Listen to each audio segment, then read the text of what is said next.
Olá, participantes do curso de Questões de Teologia Trinitária, Estudos Trinitários, da nossa pós-graduação em Teologia da PUC. Nós vamos então começar um estilo diferente em EAD de aulas.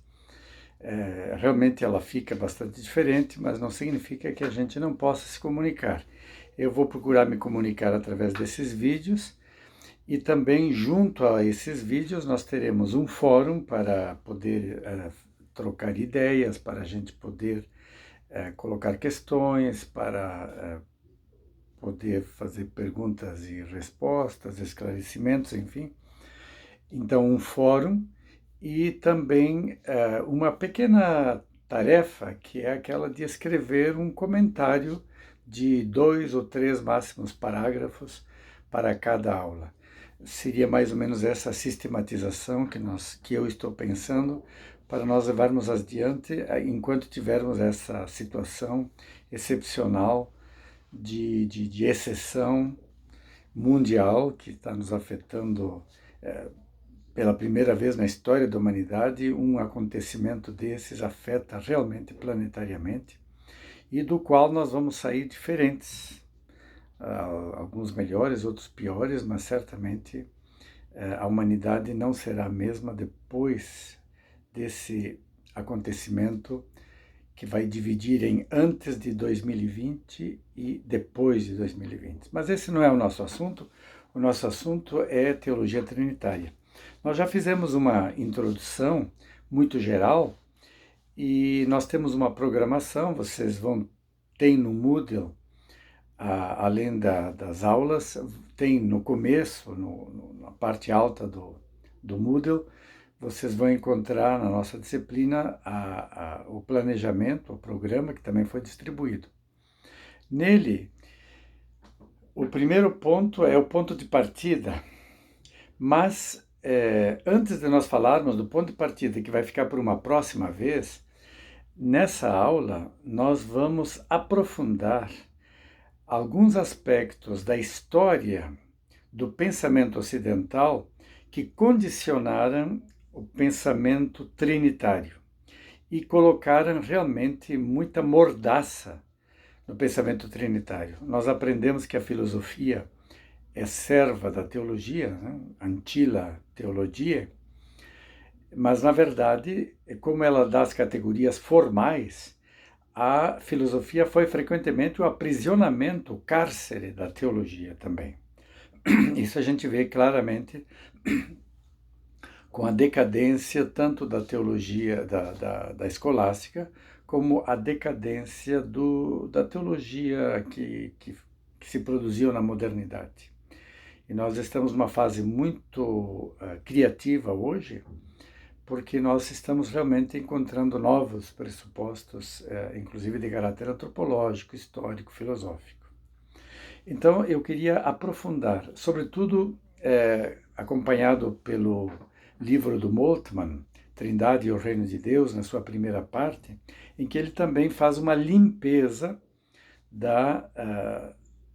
de dois grandes momentos que eu quero também aqui trazer, do pensamento ocidental, que foram base para a teologia trinitária, mas colocaram grande limitação, que é aquela do pensamento grego clássico, da ontologia, ou seja, do ser ou da substância, e o pensamento moderno do sujeito transcendental, que vai de Descartes, Kant até Heidegger no nosso tempo, mas que desmorona com o pessimismo a respeito do sujeito no século XX. Então, esses são pressupostos que nós temos que limpar de alguma forma. Então, falando do primeiro elemento, a questão da substância ou do ser supremo. Nós sabemos que Tertuliano foi o primeiro teólogo cristão a colocar uma espécie de conceito trinitário. Deus é una substância tres persone. A substância, portanto, é una. Para que haja uma substância una, é preciso que ela seja homogênea, indivisível, e daí que, quando se fala da Trindade, inclusive no Concílio de Nicéia, vai se falar da consubstancialidade. Uma única substância, há uma indivisibilidade da substância entre o Filho e o Pai, o que vai dar também sempre um problema, tanto no arianismo como depois no modalismo trinitário, por causa dessa questão da indivisibilidade da unidade, né? São três pessoas distintas, são três pessoas indivíduas, mas numa unidade básica de consubstancialidade. Santo Agostinho e Santo Tomás, nossas duas grandes referências da tradição escolástica, vão partir disso. A substância é una e ela é a base trinitária. É a base sobre a qual repousa a Trindade. E, do ponto de vista lógico do pensamento, tem que se pensar primeiro, então, a unidade, essa base, para sobre ela pensar a Trindade. É a utilização do instrumento ontológico grego, que está estreitamente ligado à ontologia. Eu sigo aqui com as minhas notas, né, já notas de muito tempo, que eu vim acumulando, mas eu estou tentando resumir. Deus, então, é conhecido desde a cosmologia, desde o ser, que na verdade é o cosmos, né? E, ou seja, a teologia natural, que se dá por via negaciones, por via de negação, em que se põe uma analogia, mas para que haja correção é preciso também que no meio da analogia haja uma negação. Por exemplo, o mundo é uma realidade finita, Deus é também realidade, mas é, por via negação, infinita. Os seres vivos são realidades mortais, Deus é, por via negação, uma realidade imortal. Então a gente eleva a eminência, é outra expressão da analogia, leva até a supremo, até a eminência, aquilo que é relativo nesse mundo. Mas para fazer isso é preciso não só via negações, é preciso que se mantenha uma linha de continuidade. Por exemplo, só um mundo em ordem nos dá a ideia de um Deus inteligente, né? Só um mundo onde há coisas belas nos dá a ideia de que Deus é a suprema beleza, não limitada, não uma beleza finita, né? Então, voltando aos gregos, nós temos que nos dar conta de que esse método de pensar Deus, para os gregos, Deus não é então alguém. Deus é uma espécie de predicado do mundo, predicado do cosmos. É a divindade que está na base, na raiz, ou no mais alto da realidade do mundo, né? Por isso que a gente diz ser supremo, substância absoluta, suprema, né?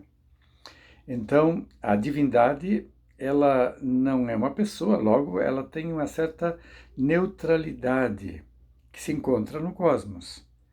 É mais coisa do que pessoa. Vamos lembrar o Tales de Mileto, aquela frase célebre dele de que o Toteion, o divino, ele se encontra na realidade do mundo.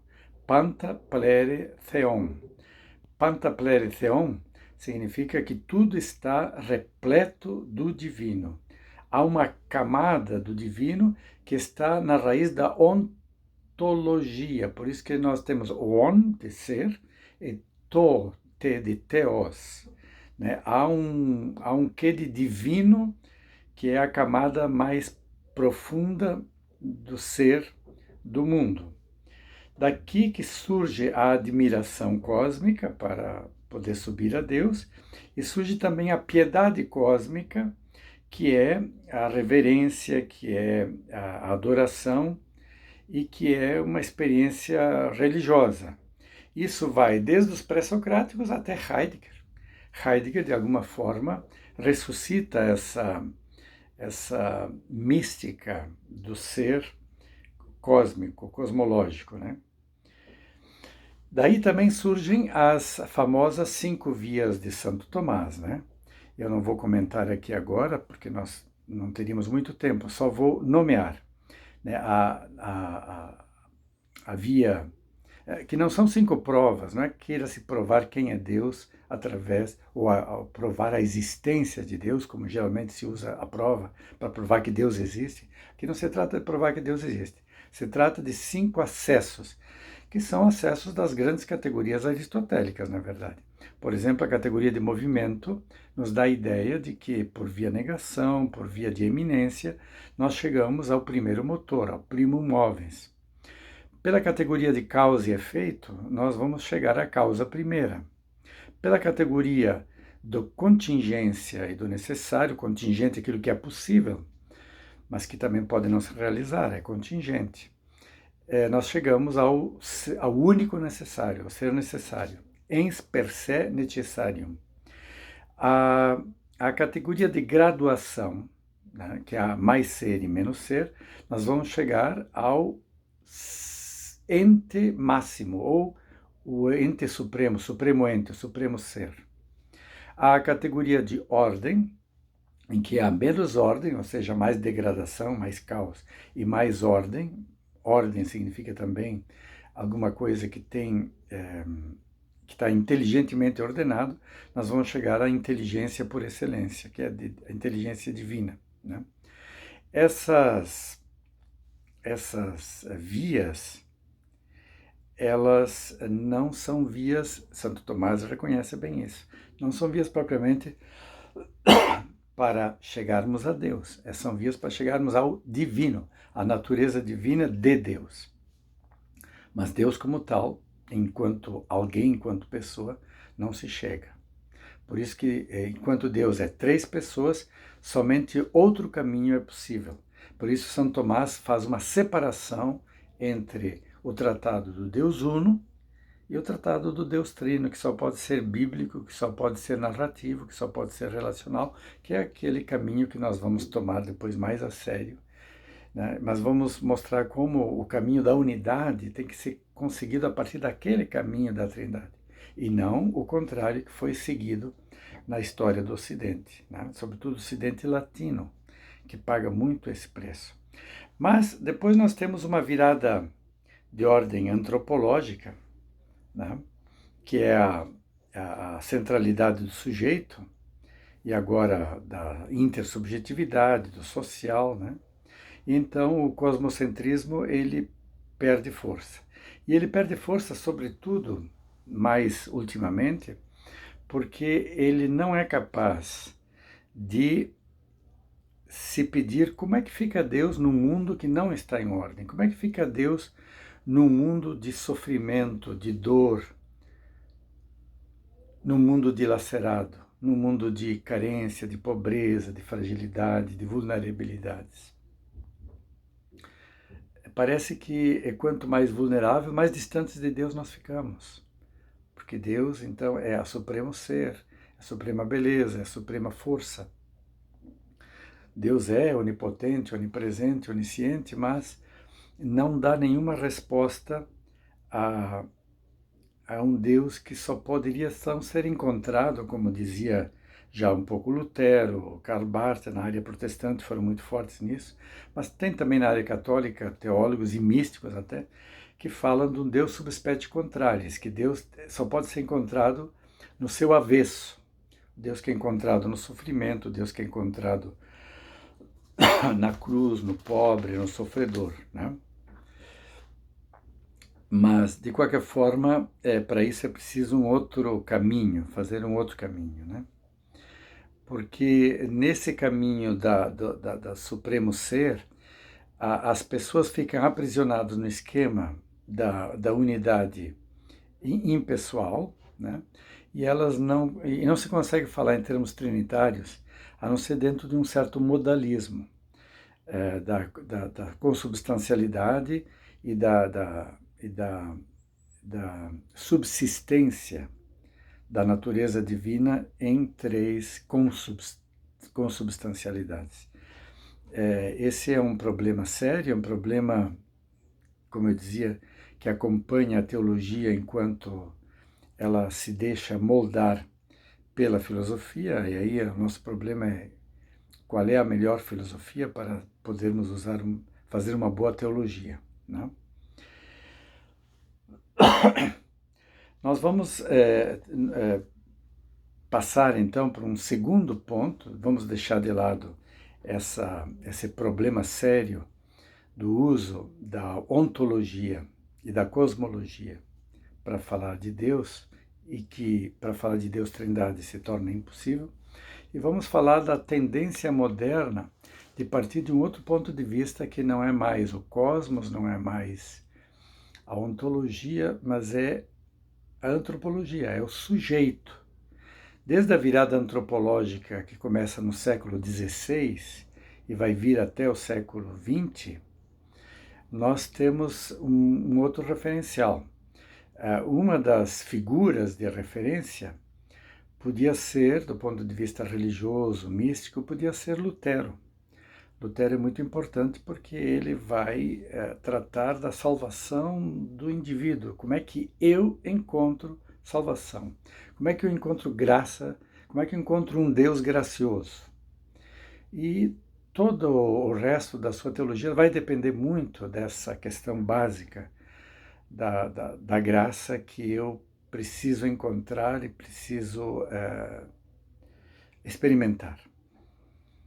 Mas do ponto de vista filosófico, normalmente se coloca como primeiro nome o de Descartes.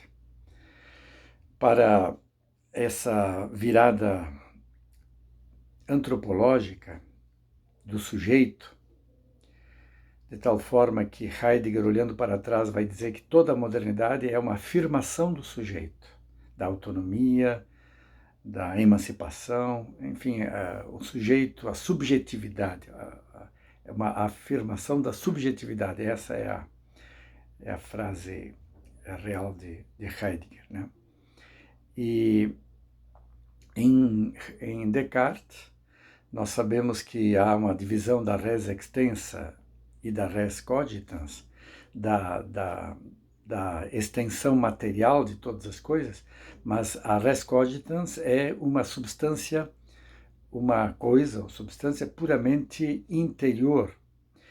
E ela é capaz de se apropriar da res extensa. Aqui há uma virada gigantesca, realmente de 180 graus, em que a materialidade do mundo vem repousar na cabeça do sujeito que pensa. É o contrário do que pensavam os gregos, né? Que nós estamos sobre essa camada cosmológica da ontologia, né? Nós estamos, somos parte da natureza, se quiser falar em outros termos, mas a natureza é a grande base sobre a qual está também o antropos, o ser humano. Aqui não. A partir do século XVI, nós vamos ter esse passo extremamente corajoso. O Levinas iria dizer mais tarde que é aqui que nós nos experimentamos como creatio ex nihilo. Nós começamos a nos sentir como criaturas que são criaturas, mas que são criação do nada. E todo o resto, o mundo que só é o mundo que nós conhecemos, a verdade, que é a verdade que nós experimentamos, tudo isso repousa em nós, repousa sobre o eu, em última análise. E, portanto, não é mais o eu que repousa no mundo, mas é o mundo que repousa no eu, né? A resistência, como eu dizia, é uma base para conhecimento, apropriação e produção da res cogitans, que sou eu. Não é mais a cosmologia teocêntrica, mas é a antropologia que tem que ser o lugar para pensar Deus. Então, é uma antropologia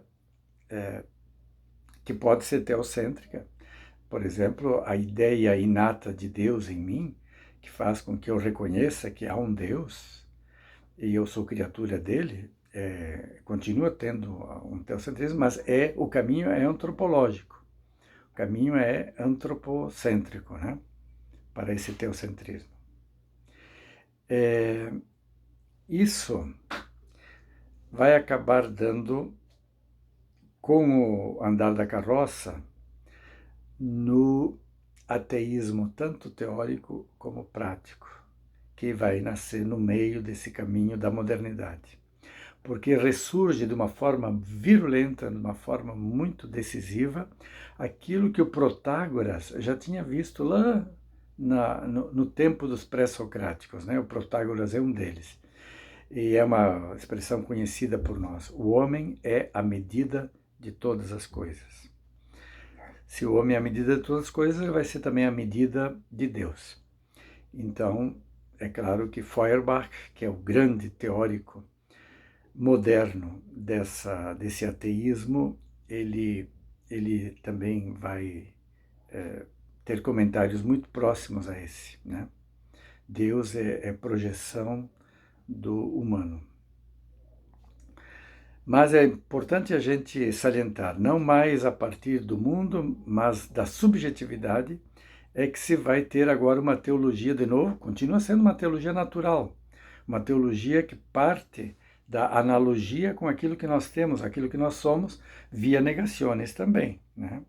Nós somos seres miseráveis, Deus é rico em ser em abundância, mas ele é experimentado a partir de dentro de nós, né?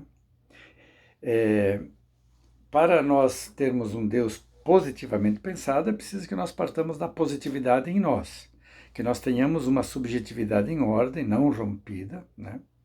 Para ter um Deus razoavelmente ordenado e bom. O problema é que nós não somos assim. Nós somos um ser cheio de contradições, de misturas, né? E isso vai dar um problema. Mas, de qualquer forma, a gente pode pensar o subspecie contraris a partir de nós, não a partir do mundo. E, de fato, o Lutero, sobretudo, é aquele que pensa assim. Mas o Feuerbach e o Sartre vão fazer uma crítica devastadora, inclusive desse esforço que um pensamento como aquele de Lutero fez, né? Que é a de que Deus é a projeção infinita da nossa miséria, uma espécie de espelho que faz uma inversão. Nós somos miseráveis, mas nós precisamos de algo precioso, rico e forte. E nós então projetamos isso, esse nosso sonho, como uma projeção em Deus. Depois de Feuerbach vem Freud e faz isso em termos práticos, né? Mas Sartre também vai ver que nós chegamos ao ponto de uma concorrência. Não uma concorrência feliz, no sentido que Deus concorre para a grandeza humana, mas que ou é Deus ou o ser humano. Ou Deus existe e nós não somos livres, não somos autônomos, não somos emancipados. Ou nós somos seres realmente que são existencialmente uma abertura à liberdade, a nos construirmos na direção que nós optamos livremente, e Deus, então, radicalmente não pode existir. Chegamos a essa contradição. O Moltmann, ele acha que essa via subjetiva ela teve uma vantagem sobre o caminho da ontologia, o caminho da escolástica. Eu tenho dúvidas muito sérias a respeito disso, porque, afinal de contas, o próprio Moltmann deveria se lembrar que foi a exacerbação desse antropocentrismo que levou aos grandes dramas do século XX, inclusive às grandes guerras. porque depois isso é estendido também a grupos, é estendido a nações, é estendido a justificação de ditadura sobre outros, né? No fundo é quem pode mais chora menos também, né? Então, esse caminho, ele me parece que Camus e Sartre têm mais razão, dizendo que o caminho da subjetividade é o caminho da libertação em relação a um Deus. Não poderia haver um Deus.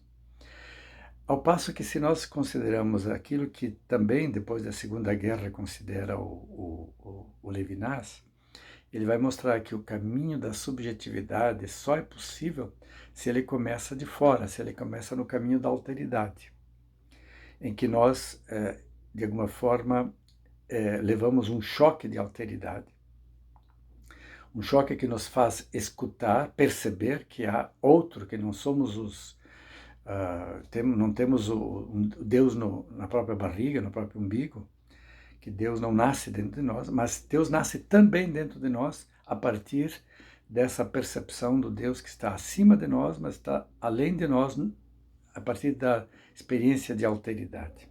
Então, o caminho da alteridade me parece que é um caminho muito mais firme. Mas isso nós vamos desenvolver depois, né? Eu ainda querendo salientar mais esse problema da modernidade, que ainda hoje nas nossas faculdades de filosofia é o pensamento moderno, claro que é um pensamento muito privilegiado. Nós temos a crítica de Kant, e depois vem Fichte e Hegel, os alemães iluministas e dentro de uma tradição mais protestante, né?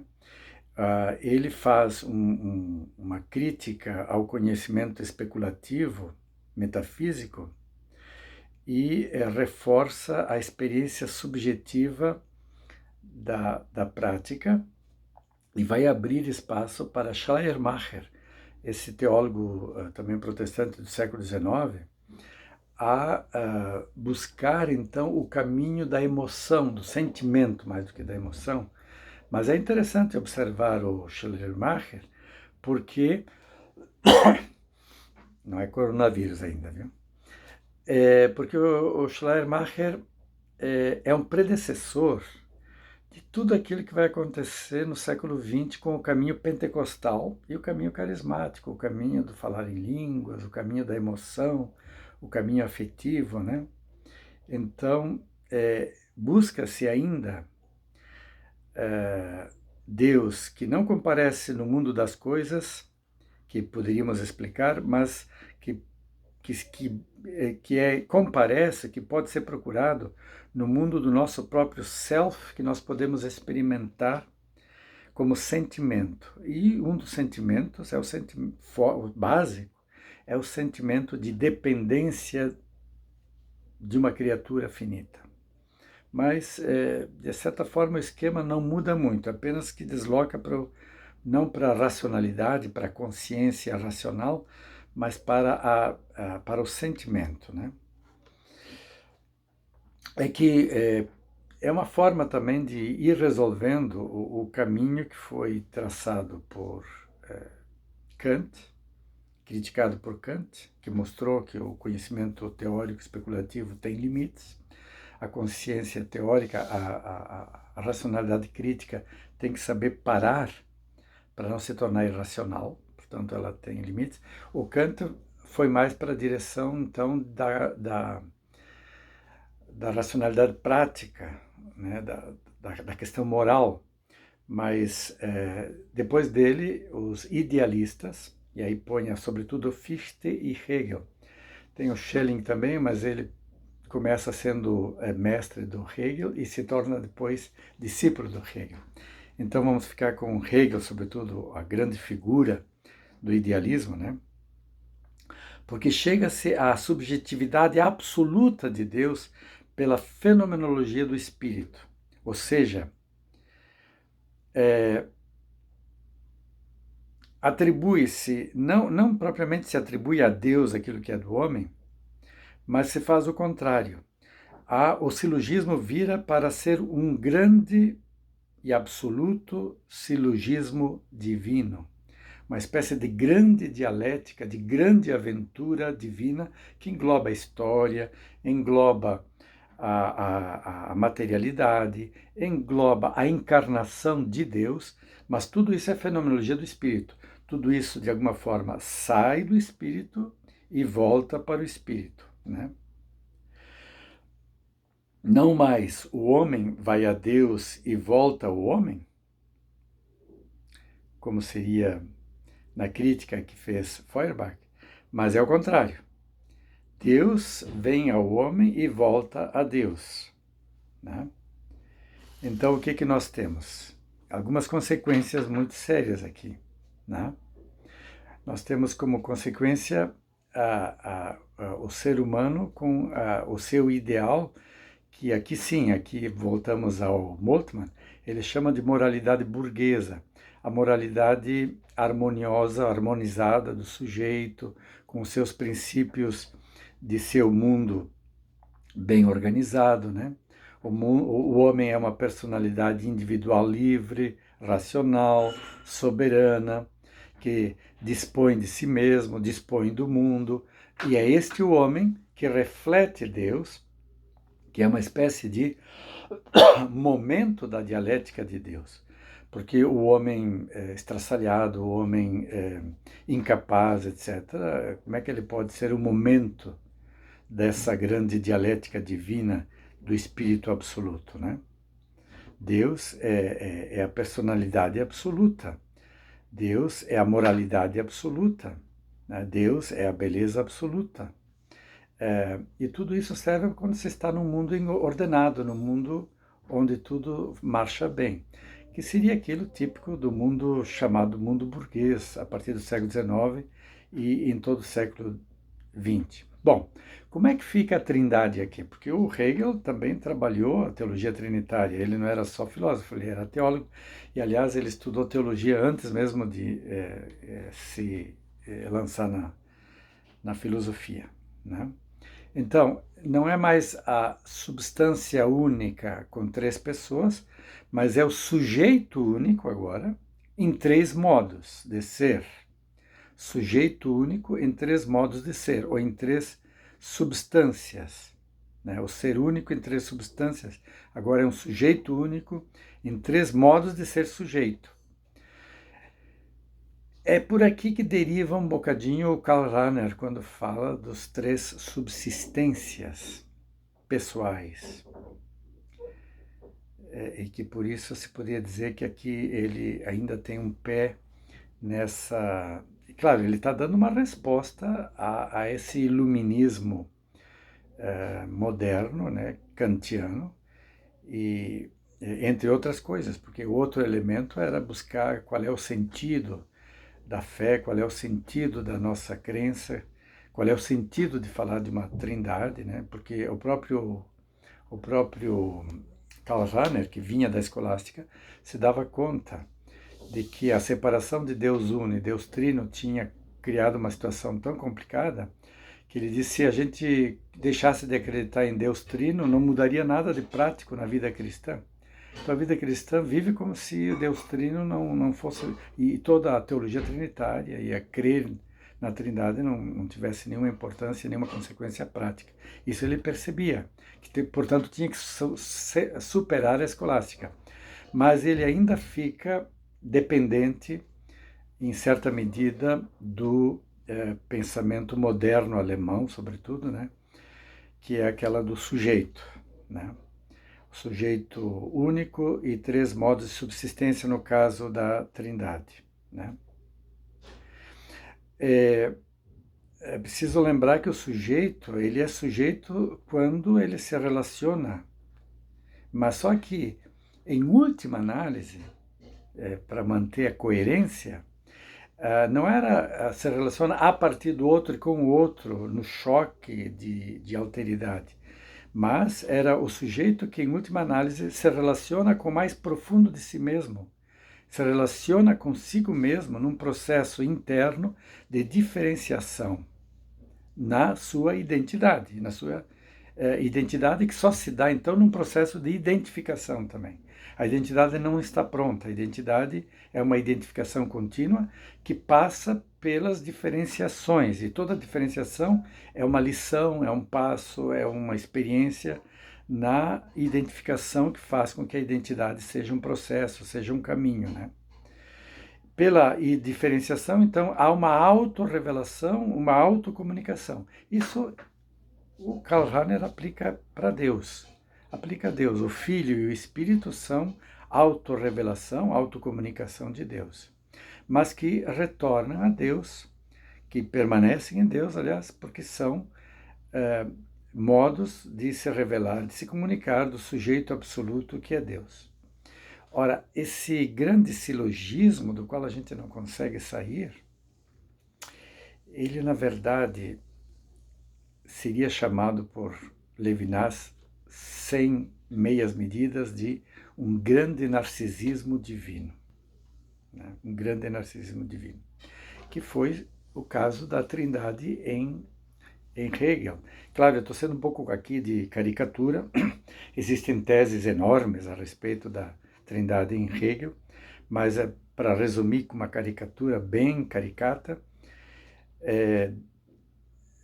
Deus é o sujeito absoluto em que o Pai é o eu, o Filho é o self deste eu, e o Espírito Santo é a identidade do eu e do self. Né?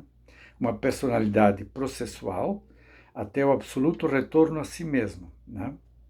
Então, no fundo, a Trindade se dissolve na unidade do sujeito absoluto.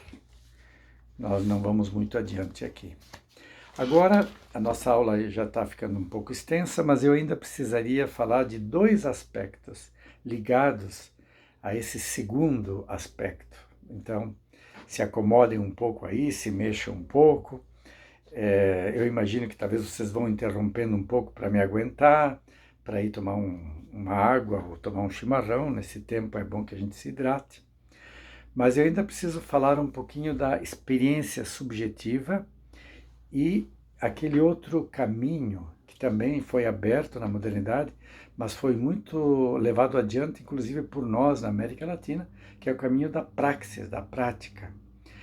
Mas que o próprio Kant já tinha sugerido, já tinha aberto. Depois, na segunda onda iluminista, que não basta entender o mundo, compreender o sentido das coisas, como queria o iluminismo, que então a gente se torna independente, adulto, não precisa ficar dependendo que os outros sempre me digam como é que são as coisas, e eu fico infantilizado, mas entra numa segunda onda, não basta entender, não basta compreender, ser adulto na compreensão, é preciso transformar. A gente só entende realmente, compreende, também quando a gente põe as mãos e os pés no contexto e transforma o mundo. Então, a gente vai compreendendo à medida que vai fazendo, trabalhando. Isso são elementos básicos e pressupostos da modernidade. Isso também vai influenciar na nossa maneira de ver Deus. E como é que fica, então, um Deus trinitário? Sempre temos essa questão da trindade aqui. Então, só uma palavrinha aqui nos meus alfarrábios. Quanto à experiência subjetiva de Deus, nós podíamos começar lembrando que nós temos um prefácio na celebração eucarística que diz assim que nós, embora os nossos louvores não vos sejam necessários, né, a Deus, nossos louvores não seriam necessários a Deus, ele, no entanto, nos dá o dom de poder louvá-lo. Então, por que nossos louvores? Porque Deus não precisa de nada, Deus é autossuficiente. E isso aqui é um pouco perigoso de falar, porque nós podemos chegar a dizer uma frase parecida aqui, né? A de que Deus é amor eterno e um amor que se basta. Deus se basta a si mesmo. Deus ama a si mesmo. Claro que a gente vai interpretar esse amor intratrinitário como exatamente como amor de três pessoas. Mas se nós não temos a radicalidade da Trindade para começar, nós vamos acabar deslizando para esse narcisismo de um Deus que ama a si mesmo, que basta a si mesmo, né, e que parece que somos um capricho descartável, desnecessário. Esse é um problema, e é um problema que se torna agudo na modernidade, né? Porque se Deus é o fundamento transcendente do sentimento e da experiência que eu tenho de mim mesmo, e analogicamente, por via de negação, ele é